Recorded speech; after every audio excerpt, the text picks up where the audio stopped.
श्री गजानन विजय ग्रंथ अध्याय 5. श्री गणेशाय नमः. हे अज अजित अद्वया सच्चिदानंदा करुणालया. दास गणू लागला पाया आता अभय असू दे. मी हीन दीन पातकी नर नाही कोणता अधिकार. सर्व बाजूंनी लाचार आहे मी देवदेवा. परी अत्यंत हिनावरी थोर सर्वदा कृपा करी. पहा अंगी लावली खरी विभूती श्री शंकराने. तो हीनांचा हीनपणा थोराना आणि कमीपणा. हे जाणून नारायणा गणू हा ठेवा संग्रही. सर्व लाड लेकरांचे माता ती पूर्वी साचे. आहे दास गणूचे ओझे सर्व तुझ्या शिरी. जैसे करशील तैसे करी परी दया असू दे अंतरी. देवा तुझ्या बळावरी दास गणूच्या साऱ्या उड्या. गजानन असता शेगावी यात्रा येई नित्य नवी. ती कोटवरी वर्णावी पार न लागे तियेचा. महिमा तो वाढला फार म्हणून गजानन साधूवर. ती उपाधी करण्या दूर भटकू लागले काननी. महिना महिना तिकडेच राहावे वाटेल तेथे बसावे. कोणाशी न उमगू द्यावे चरित्र आपले येतुलेही. श्रोते एका समयी महाराज पिंपळ गावासी गेले. तेथे गोष्ट कैसी झाली ते अवधारा. त्या पिंपळ गावाच्या शिवारात होते एक अरण्यात शंकराचे मंदिर सत्य. जुने पुराणे हेमाडपंथी. ऐशा त्या मंदिरी येते झाले साक्षात्कारी. बसले शिवाच्या गाभारी लावून या पद्मासन. गुराखी त्या गावचे आपापले कळप गुरांचे घेऊन या निघाले साचे अस्तमानी गावाकडे. मंदिरापुढे तत्वता एक लहान ओढा होता. तेथे पाणी पाजण्याकरता गुरे गुराखी पातले. कोणी सहज मंदिरात गेले वंदण्या श्रीवाप्रत. तो तेथे पाहून समर्थ आश्चर्यचकित झाले. मुले म्हणती या मंदिरी कोणी न पाहिला आजवरी. पुरुष बसलेला निर्धारी अस्तमानाच्या समयाला. काही गुराखी बाहेर आले इतरांना बोलावू लागले. काही तेथेच बसले सत्पुरुषाच्या समोर. परी साधू बोलेना डोळे मुळीच उघडीना. याचे कारण कळेना त्या गुराखी अर्भकासी. कोणी म्हणती थकलेला हा साधू दिसतो भला. शक्ती मुळी न उरली त्याला बोलावया कारणी. कोणी म्हणती उपवासी असावा निश्चयसी. थोडी भाकर तयासी देऊ आपण खावया. ऐसे म्हणून भाकर धरली मुखासमोर. भाविक मूळची गुराखी पोरं हलवू लागली समर्थांना. परी साधू हलेना मुखी शब्द बोलेना म्हणून साऱ्या गुराखांना नवल वाटले विशेष. गुराखी आपसात बोलती याची मुळी न कळे स्थिती.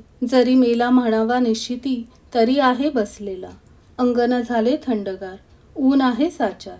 यावरून हा जिवंत नर आहे यात शंका नको. कोणी म्हणे असेल भूत मायावी रूप दावी. कोणी म्हणे हे तर सत्य शिवापुढे ना भूत येई. कोणी म्हणती स्वर्गीचा देव हा असावा साचा. लाभ त्याच्या दर्शनाचा झाला आपणा हेच भाग्य. याचे आता पूजन करू अवघे आपण.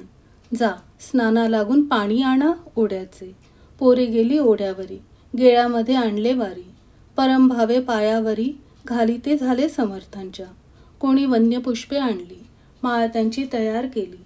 कंठामध्ये घातली गुराख्यांनी साधूच्या. कोणी कांदा भाकर नैवेद्यार्थ साचार दिली ठेवून समोर. एका वडाच्या पानावरी गुराख्यांनी केले नमन आदरे भाव धरून.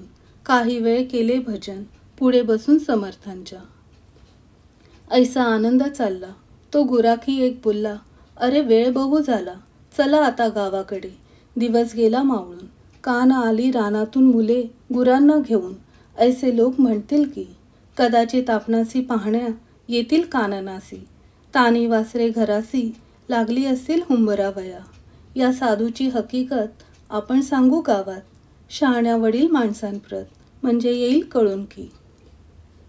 ते अवघ्यांसी मानवले गुराखी सर्व निघून गेले. गावा माझी कळवले मंदिराचे अवघे वृत्त.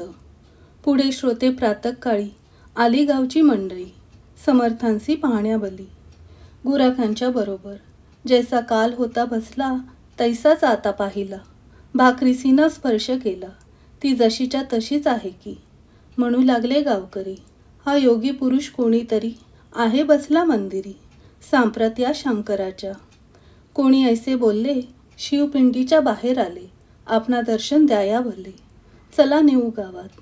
हा समाधी उतरील तेव्हा काही बोलेल. ही उतरण्या आहे वेळ त्याला त्रास देऊ नका. बंगालदेशी जालंधर 12 वर्षे झाले स्थिर समाधीच्या जोरावर. गर्ते माझी ख्यात हे.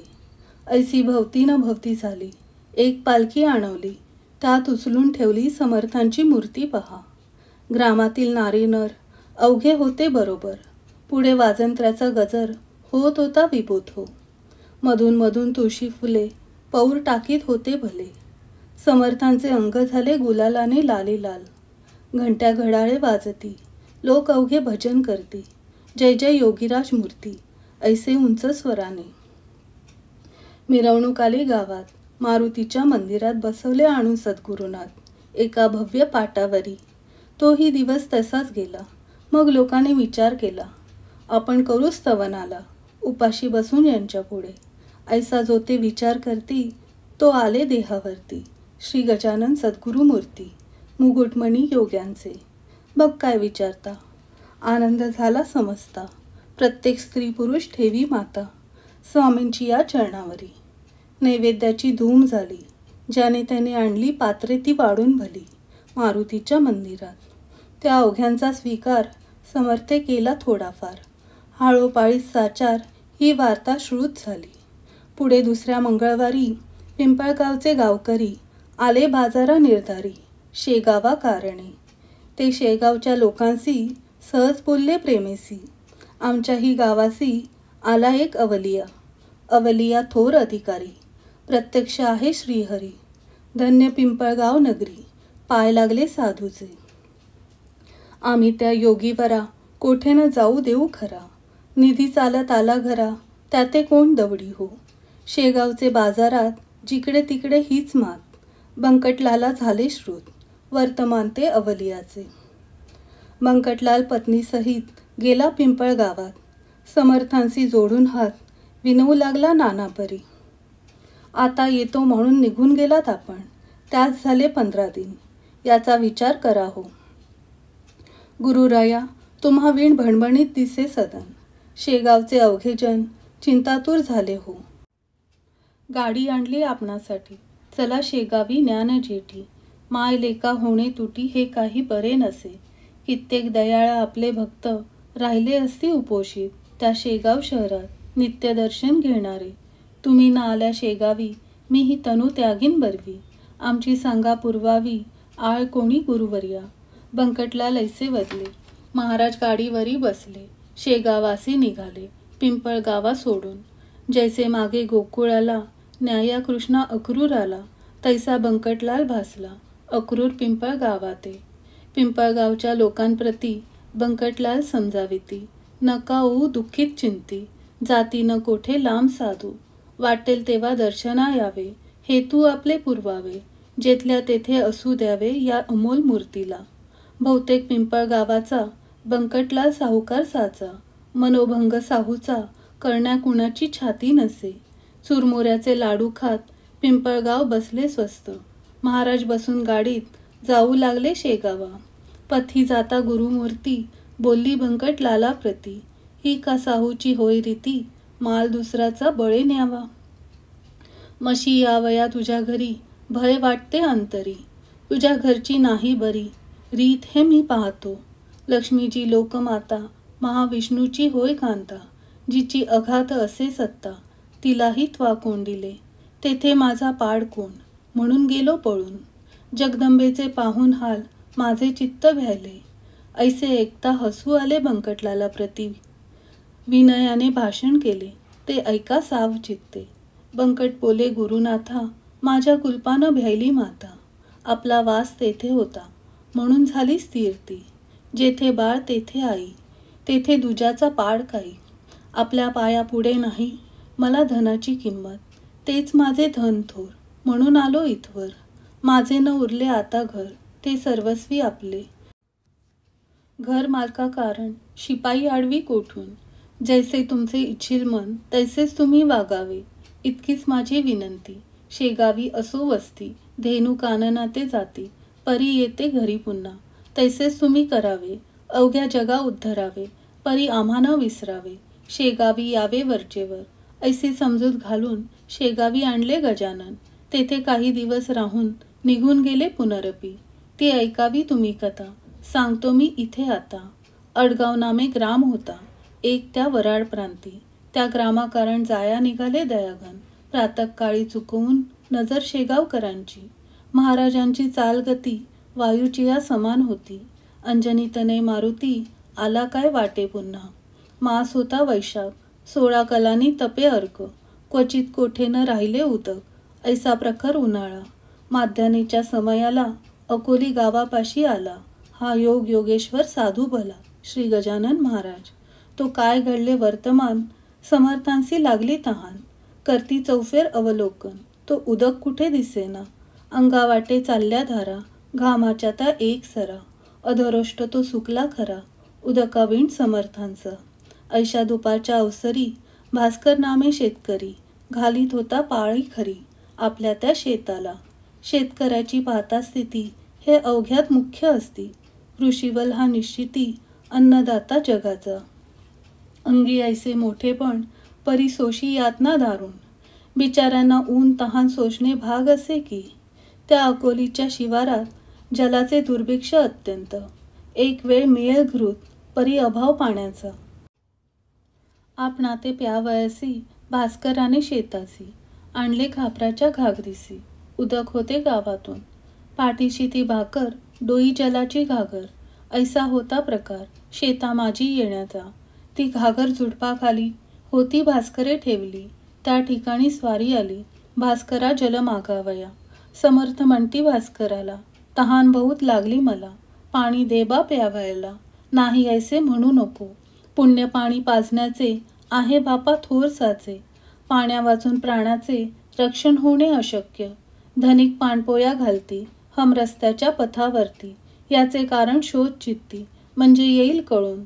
भास्कर बोले त्यावर, तू नंगाधूत दिगंबर. तुला दांडग्या पाजिता नीर, पुण्यलाभ कशाचा. अनाथ पंगू दुबळ्यांसाठी त्या पुण्याच्या शोभती गोष्टी. वा जो समाज हितासाठी झटे, त्यासी साह्य करा. ऐसे शास्त्राचे आहे वचन. तुझ्यासारख्या मैंद्या कारण आम्ही पाजिता जीवन, ते उलटे पाप होय. भूत दयेच्या तत्वे भले, सर्प कोणी का पोसला. वा जागा चोरट्याला देती, सदनी काय कोणी. तू भीक मागून घरोघर केलेस पुष्ट शरीर.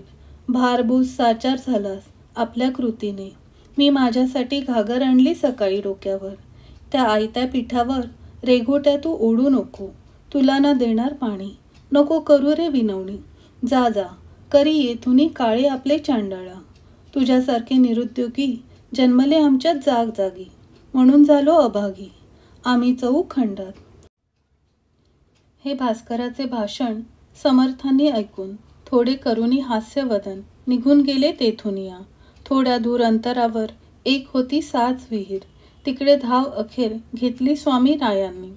स्वामी तिकडे जाऊ लागता भास्कर झाला बोलता. उच्च स्वरे, वेड्या वृथा तिकडे कशाला जातोस. ती कोरडी ठणठणीत आहे विहीर जाण सत्य. पाणी या एका कोसात नाही कोठे जाण पिशा. समर्थ बोलले त्यावरी, ही सत्य तुझी वैखरी. विहिरीत पाणी नाही जरी, परी करतो प्रयत्न.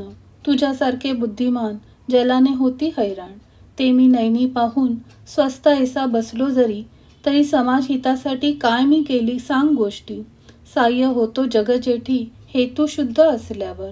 समर्थ आले विहिरीपाशी, तो थेंब नाही तियेशी. हताश होऊन वृक्षापाशी बसले एका दगडावर. डोळे मिटून केले ध्यान, चित्ती साठवला नारायण. जो सच्चिदानंद दयाघन दीनोद्धार जगद्गुरु. समर्थ म्हणती देवदेवा, हे वामना वासुदेवा. प्रद्युमना राघवा, हे विठ्ठला नरहरी. देवा, ही अकोली पाण्या वाचून त्रस्त झाली. वोलही न राहिली कोठेच देवा विहिरीतून. मानवी यत्न अवघे हरले, म्हणून तुझला प्रार्थिले. पाव आता जगन माऊले, पाणी दे या विहिरीला. तुझी करणी अघटित, जे न घडे ते घडवसी सत्य. मांजरे जळता आव्यात, पांडुरंगा तू रक्षिली. प्रल्हाद भक्त करण्या खरा, स्तंभी प्रकटला जगद उद्धरा. 12 गाव वैश्वानरा, बक्षिले त्वा गोकुळात. कर नखाग्री धरला गिरी, तूच किरे मुरारी. तुझ्या कृपेची नये सरी, जगत रई कवणास. दामाजी पंत ठाणेदार, त्याच्यासाठी झालास महार. चोख्यासाठी ओढली ढोरं, पाखरे रक्षिली माळ्याची. उपमन्यूसाठी भला, शीर समुद्र तुवा दिला. तहान नामदेवाला मारवाडात लागली जई, तई तुम्ही कौतुक केले. निर्जलता प्रांती भले, नामासाठी भरवले जल, हे आण ध्यानात. ऐसे विनवता ईश्वरा, विहिरी लागी फुटला झरा, उफाळ्याचा साजिरा, विहीर भरली क्षणामध्ये. साह्य झाल्या जगन्नाथ, काय एक न ते होत. ईश्वरी सत्ता अगाध सत्य, जे ना घडे तेच घडवी. तेथे पाणी समर्थ प्यायले, ते भास्कराने पाहिले. चित्त त्याचे घोटाळले, काही न चाले तर्क त्याचा. वर्षे झाली द्वादश, जल नाही या विहिरीस. तिलाच एका घटकेस याने जलमय केली की. यावरून हा कोणीतरी खचित आहे साक्षात्कारी. बळेच फिरतो पिशापरी, हे आता समजले. शेतीचे काम सोडून भास्कराला धावून, धरिता झाला दृढ चरण, मुखे स्तोत्र आरंभिले. हे नरदेहधारी परमेश्वरा, हे दयेच्या सागरा, लेकरासी कृपा करा. अर्भक मी तुमचे असे, तुम्हा ते न जाणून मी बोललो टाकून. आता पस्तावा झाला पूर्ण, क्षमा त्याची करा हो. टाकून बोलता गवळणी, रागावला ना चक्रपाणी. दयाळा, या बाह्य वेशानी तुझ्या मजला ठकविले. त्याचे तूच निरसन केले, चमत्कार दाखवून. भगवंताचे देवपण कृतीनेच कळले की. तैसा तुझा अधिकार, केवढा तरी आहे थोर. ते कळले साचार, या जलाच्या कृतीने. काही असो सद्गुरुनाथा, मी न सोडी तुम्हा आता. लेकराने भेटता माये कोठे न राहावे की. खोटी ही प्रपंच माया, आले आज कळोनिया. आता परते न लोटाया, दिना अर्भका कारणे. भास्करासी समर्थ म्हणते, ऐसा न होई दुःखित चिंती. आता घागर डोक्यावरती, गावातून आणू नको. तुझ्यासाठी हे जीवन विहिरीत केले निर्माण. आता कशाची न उरली वाण, मग प्रपंच का टाकेशी. पाणी आले तुझ्याकरता, बगीचा तो लाव आता. भास्कर म्हणे गुरुनाथा, हे आमिष जाऊ नका. माझा निश्चय हीच विहीर, कोरडी ठणठणीत साचार. होती दयाळा आजवर, थेंब नव्हता पाण्याचा. ती विहीर फोडण्याला तुम्हीच हा प्रयत्न केला. साक्षात्काराचा लाविला सुरुंग खडक फोडावया. तेने हा फुटला खडक, भावाचे लागले उदक. आता मळा निशंक भक्तिपंथांचा लावीन मी. वृत्तीच्या मेदिनी ठाई फळझाडे ती लावीन पाही. सन्नीतीचे माझे आई, तुझ्या कृपे करून. सत्कर्माची फुलझाडे लावीन मी जिकडे तिकडे. हे क्षणिक बैलवाडे, यांचा संबंध आता नको. पहा श्रोते, संत संगती क्षणिक घडता भास्कराप्रती केवढी झाली उपरती. याचा विचार करा हो. खऱ्या संतांचे दर्शन आगळे सर्व साधनाहून. तुकारामे केले वर्णन, संतचरण रजाचे अभंगी. तो अभंग पहावा, चित्ती विचार करावा आणि त्याचा अनुभव घ्यावा निजहिता कारणे. पाणी लागले विहिरीस, ही वार्ता आसपास पसरता जनदर्शनास धावू लागले स्वामींच्या. मधूचा लागता सुगावा, जैशा मक्षिका घेती धावा. वा साखरेचा पाहून रवा, मुंग्या येती धावून. तैसे श्रोते तेथे झाले, लोक अपार मिळाले. विहिरीचे पाणी पाहिले पिऊन, त्यांनी ते धवा. उदक निर्मळ शीत मधुर, गोड अमृताहून फार. करू लागले जय जयकार, गजाननाचा लोक सारे. असो, पुढे भास्करासहित अडगावासी न जाता परत महाराज आले शेगावात. श्री गजानन सिद्धयोगी. स्वस्ती श्री दास गणू विरचित हा श्री गजानन विजय नामे ग्रंथ हो जगासी आदर्शभूत. संत महिमा जाणावया. शुभम भवतु. श्री हरिहर अर्पणस्तु. इति श्री गजानन विजय ग्रंथस्य पंचमोऽध्याय समाप्त.